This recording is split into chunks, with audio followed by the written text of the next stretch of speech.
ចំណុចគួរយល់ដឹងសម្រាប់អ្នកទើបប្រឡូកចូលក្នុងវិស័យគ្រីបតូថ្មី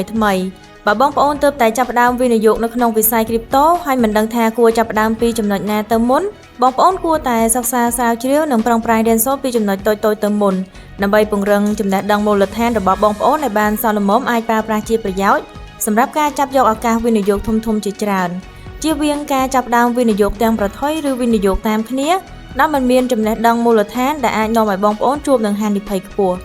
បងប្អូនអាចតាមដានការចែករំលែកចំណេះដឹងគ្រីបតូពីអ្នកដែលមានបទពិសោធន៍យូរឆ្នាំតាមរយៈ Community ក្នុង Telegram, Facebook, Twitter, YouTube ឬតាមរយៈវីដេអូនិងព័ត៌មានរបស់ Vertex ជាដើមដើម្បីស្វែងយល់ពីចំណេះដឹងនិងព័ត៌មានគ្រីបតូថ្មីៗជាប្រចាំម្យ៉ាងវិញទៀតឱកាសវិនិយោគក្នុងគ្រីបតូគឺមានច្រើនដូច្នេះបងប្អូនកុំមានអារម្មណ៍ភ័យខ្លាចថាវិនិយោគមិនទាន់គេឬឆាប់ជឿតាមគេហើយវិនិយោគលើគម្រោងផ្សេងៗដោយមិនបានសិក្សាច្បាស់លាស់ឬចុចលើ link ផ្ដេសផ្ដាសណាមួយធ្វើឲ្យមានការ hack ឬលួចយកទិន្នន័យរបស់បងប្អូនទាំងអស់គ្នាត្រូវចាំថាមានតែការព្យាយាមរៀនសូត្រនិងពង្រឹងសមត្ថភាពខ្លួនឯងទេដែលអាចជួយបងប្អូនបាន